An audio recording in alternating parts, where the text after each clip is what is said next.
César, a gente está aqui em Atlanta e a gente estava conversando aqui há pouco sobre a chamada e o propósito. E algo assim que a gente vê passando aqui, ontem a gente estava numa highway, 8 faixas, muito carro, e aí você fez um comentário dentro do carro lá que foi uma coisa que me chamou muita atenção e é verdade. Você falou que a maioria daquelas pessoas ali, elas estão seguindo apenas os seus desejos próprios. E esses desejos próprios, eles podem ser aquilo que vai levar as pessoas à morte, né? Primeiro a morte do propósito, a morte do chamado, da chamada, a morte espiritual, a morte de planos e sonhos que Deus colocou dentro dessas pessoas. Eu queria que você descortinasse um pouco o pessoal aí do canal do YouTube. Qual que é a sua visão sobre o que é necessário para cumprir a chamada, que você fala muito sobre isso, e cumprir o propósito? A chamada está voltada a 100% aonde Deus te colocou.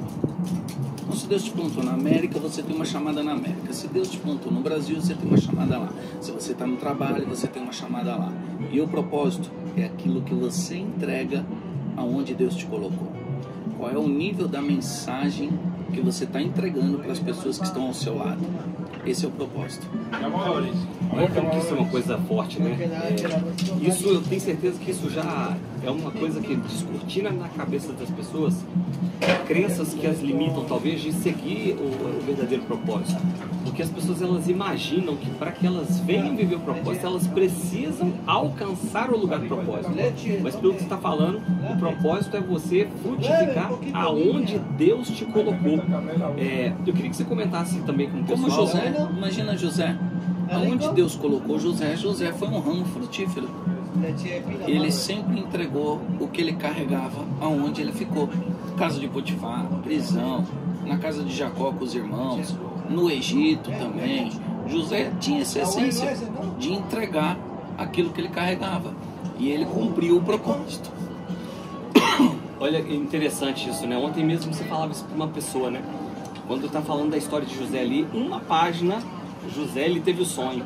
Virou a página, José se tornou governador. Mas quanto tempo demorou essa virada de página? 13 anos. 13 anos. E o tempo da virada da página da sua vida, quanto tempo vai durar? Tudo vai depender se aonde você está, o que você está entregando para as pessoas que estão do seu lado. O que me faz compreender a respeito disso é algo assim que é muito singular, e ao mesmo tempo que é singular, é tão verdadeiro na vida de muitas pessoas. Deus não desperdiça nada na vida de ninguém. E as pessoas, elas têm uma crença de que elas precisam chegar lá no lugar do propósito, mas elas não conseguem olhar para aquilo que elas estão vivendo, aquilo sendo uma etapa de preparação do próprio Deus, para que lá na frente elas tenham o repertório, que lá na frente elas tenham autoridade, que lá na frente elas tenham domínio, que lá na frente elas possam aconselhar outras pessoas, porque passaram por aquele caminho. O que você tem a compartilhar com as pessoas a respeito disso? De Deus usar tudo aquilo que você realiza na sua vida para o cumprimento do propósito. São as ferramentas de Deus para que as coisas aconteçam. E o propósito já está acontecendo. Você não precisa chegar nele, ele já está acontecendo. Aí é onde você está. Se você olhar para os lados, no seu trabalho tem pessoas, na sua casa tem pessoas, na sua escola tem pessoas. O seu propósito já está acontecendo. Você não vai chegar a descobrir seu propósito. Ele já está acontecendo. Agora, é isso que a pessoa precisa compreender. Tudo que está à tua volta, Deus está usando como ferramenta para te esticar. Aquela pessoa, às vezes, que você não gosta, Deus está usando para te esticar. Aquele problema que você teve de chateação, por uma traição, por alguém que te enganou, Deus está usando para que você melhore. A questão de dinheiro, Deus está usando tudo para que você entenda o que é o valor, seja na perda, seja no ganho. Tudo isso Deus está usando como ferramenta para te impulsionar. Quando tua mente sobe de nível, você atinge uma nova estação. Para você atingir a nova estação, sua mente tem que mudar um nível. Enquanto ela não chega nesse ponto, você continua no mesmo nível, na mesma estação, do mesmo jeito. O que é engraçado é que as pessoas, talvez por estarem tão envolvidas emocionalmente com o problema, quando elas estão vivendo aquilo, elas não conseguem enxergar, né? Até interessante que um dia desses estávamos lá em Jacksonville e uma conversa que aconteceu lá na mesa e determinada pessoa falou, né? Contou uma história que é um testemunho tremendo, maravilhoso. Ele falou assim: hoje é uma história bonita de se contar, mas quando a gente viveu aquela história, era algo realmente desafiador.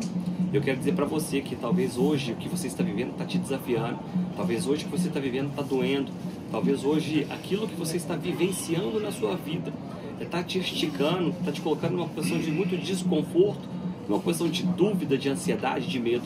Mas você pode ter certeza que isso pode ser uma ferramenta, um instrumento de Deus para trabalhar os recursos internos que você precisa para vencer e para chegar no próximo nível. E pastor, explica para o pessoal um pouco o que é essa chamada. Bom, a chamada é exatamente o campo que Deus te colocou. Então ele começa curto, com poucas pessoas. Normalmente você vai estar numa empresa sua, aí tem 2 ou 3 pessoas trabalhando ali, sua chamada é ali. Conforme você começa a romper, levar essas pessoas também para uma nova esfera de pensamento, um novo entendimento junto a Cristo, aí o próprio Senhor começa a largar suas fronteiras para que você venha ter uma chamada em outras estações e você passa a cumprir os 5 ministérios. Na sua chamada você cumpre a chamada pastoral. Conforme você ensina, você se torna mestre. Conforme você profetiza na vida dessas pessoas que elas vão ser pessoas extraordinárias amanhã, você se torna um profeta. Conforme você começa a ir para novas estações, você se torna um evangelista. E aí quando você forma pessoas que têm o mesmo pensamento que você no lugar, você se torna um apóstolo. Você navega nos 5 ministérios dentro do propósito da onde Deus te colocou nessa chamada. E o interessante é que isso é para qualquer pessoa do mundo. Não importa o seu credo religioso, não importa o que você de fato determina como algo que vai ser relevante na sua vida. Mas isso é uma coisa que vai acontecer para todas as pessoas. Quando elas não se encontram, quando as pessoas não conseguem se encontrar, não conseguem entender o que está acontecendo na vida, é porque elas precisam entender que aonde Deus já colocou, precisa ser desenvolvido o propósito. Qual é a conversa hoje do ser humano? Ela está sempre falando de alguém que não atingiu a expectativa dela. Está sempre falando de alguém que não fez o que ela acha que é correto. Só que na verdade não tinha que ser essa visão. Deus está te mostrando na verdade as falhas e as necessidades para que você coloque o seu propósito em prática. Ele te mostra através das pessoas. Só que você está tendo uma ótica de que aquelas pessoas são isso, são aquilo, estão fazendo isso, estão fazendo aquilo. E na verdade Deus está te mostrando para que você possa ter conteúdo para ensinar elas a ir para uma nova estação. Nisso, pode deixar que você vai ver o que Deus vai fazer com o teu propósito. Seja ministério, na igreja, seja na empresa, seja dentro da tua casa, seja por onde você passar com seus amigos. Só depende de você. Jesus foi a caminho de Emaús falar com 2 pessoas. Depois ele foi lá na praia falar com Pedro, único. Tinha 7 no barco, mas ele falou só com Pedro. Às vezes a gente quer falar para a multidão e Jesus está falando, comece no pouco, que no muito eu vou te colocar. Meu Deus, que aula, hein? Clica aí, compartilha esse conteúdo com pessoas que precisam entender um pouco mais a respeito do que foi falado aqui. Deixa o seu like aí, compartilha esse conteúdo que eu tenho certeza que vai abençoar não apenas a sua vida, mas a vida de muitas pessoas. Vamos que vamos, porque a vida acontece na velocidade que você determina. Shalom.